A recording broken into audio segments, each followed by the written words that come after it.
me ater nos versos 7 e 8, que dizem o seguinte: por ser encarregado da obra de Deus, é necessário que o bispo, e a gente já conversou aqui sobre o sentido desse termo, seja irrepreensível. A gente também já conversou sobre esse termo aqui. E aí vem o nosso ponto dessa manhã: não orgulhoso, não briguento, não apegado ao vinho, não violento, nem ávido por lucro desonesto. É preciso, porém, que ele seja hospitaleiro, amigo do bem, sensato, justo, consagrado, tenha domínio próprio. Aqui nós temos no verso 7 5 características negativas: não orgulhoso, não briguento, não apegado ao vinho, não violento, não ávido por lucro desonesto. E supostamente nós temos 6 características positivas no verso 8: hospitaleiro, amigo do bem, sensato, justo, consagrado e tenha domínio próprio. Eu sou tendente a achar que, na verdade, nós temos 5 negativas, 5 positivas, e o domínio próprio está fora do jogo. Está fora do jogo pelo seguinte: o domínio próprio resume tudo o que foi dito das 5 negativas e 5 positivas. Domínio próprio reflete uma pessoa que alcançou uma maturidade na sua vida emocional, na sua vida espiritual, que ela tem equilíbrio. Maturidade. É interessante que o domínio próprio é a última característica também do fruto do Espírito. Agora, antes da gente examinar cada um dessas características, é importante a gente dizer 3 coisas. Primeiro, eu sempre achei interessante que, apesar de Paulo atribuir essas características a homens que seriam instituídos como líderes na comunidade cristã, quer fossem chamados de presbíteros, cuidando da vida espiritual do povo, quer fossem chamados de diáconos, cuidando das necessidades físicas e estruturais da comunidade. Essas características nada mais são do que características de um discípulo de Cristo. Ponto.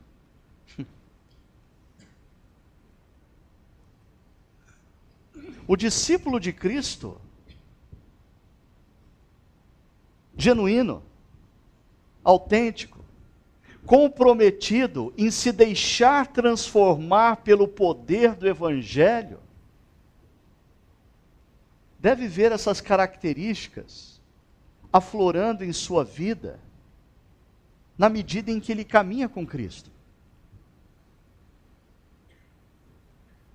Segunda coisa que eu queria dizer: por uma questão de tempo, eu não vou mostrar textos de Atos 6, textos de 1 Timóteo 3, mas para dizer para vocês o seguinte: as mesmas características que o apóstolo Paulo atribui aqui aos presbíteros, aqueles que cuidam da espiritualidade do povo, do ensino, das orações, da caminhada com Jesus nessa faceta, são as mesmas que em outros textos aparecem para o diácono, aquele que está comprometido em servir o povo nas suas necessidades físicas e cuidar das necessidades estruturais da comunidade. Terceira coisa que eu queria dizer antes da gente partir para os detalhes. Eu acho que é um risco muito grande se você, por exemplo, está visitando a nossa comunidade, se você ainda não teve a oportunidade de ouvir com detalhes o significado da missão de Jesus ao entrar na história. se você ainda não compreendeu o que aconteceu naquela cruz, se você ainda não teve a oportunidade de ouvir e compreender e, consequentemente, se render ao amor e ao perdão de Deus que nos é oferecido naquela cruz, é um perigo muito grande você pegar essa lista e sair daqui dizendo assim: agora eu tenho uma lista de como ser um homem melhor, como ser uma mulher melhor. Deixa eu te dizer uma coisa, a espiritualidade cristã, ela essencialmente não está comprometida em nos tornar homens e mulheres melhores. Algumas pessoas acham que o papel da igreja é fazer com que um homem seja um marido melhor. Por isso tem curso para marido, retiro para marido, a carta para marido, a aula de escola dominical para marido. E eu já disse isso, existe um grande risco de nós tornarmos a missão da igreja uma missão moralista de fazer com que as pessoas sejam melhores. Aí eu me lembro daquela historinha da minha filha que estudava numa escola cristã e teve lá a aula de religião, e aí na prova final tinha uma pergunta quais eram os 10 mandamentos, segunda pergunta se ela cumpria os 10 mandamentos.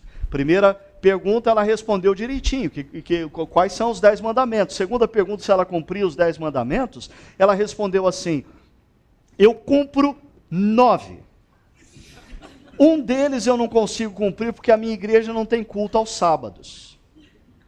Agora ela poderia responder então que ela cumpre os 10. Quando eu li aquilo, eu falei: meu Deus, aonde está a graça nesse negócio? A gente está ensinando as nossas crianças a serem perfeitas. Tem mulher que acha que o papel da igreja é tornar o marido dela perfeito. Tem gente que acha o papel da igreja é transformar a mãe perfeita, o filho perfeito.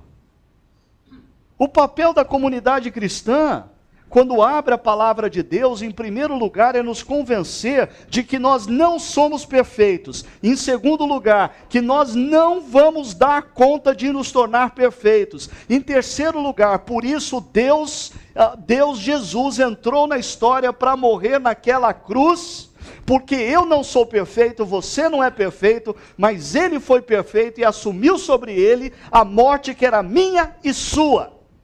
E meditando e refletindo no que aconteceu naquela cruz, que eu me rendo a esse perdão, me rendo a esse amor, e seguindo a lógica do apóstolo Paulo, o amor de Deus em Cristo Jesus nos constrange.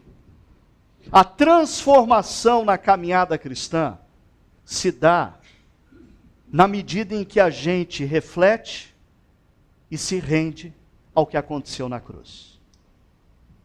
Não é uma questão de você botar força, energia, fazer curso para decorar verso bíblico. É uma questão de você constantemente se lembrar do que aconteceu na cruz, entender o que aconteceu na cruz, se render ao que aconteceu na cruz, e na medida em que você se torna um discípulo de Cristo, sabe o que acontece? O poder do Evangelho vai transformando a sua vida, e na medida que você se deixa transformar pelo Evangelho, você começa a viver essas características, e sem fazer curso como ser um melhor marido, você se torna um melhor marido.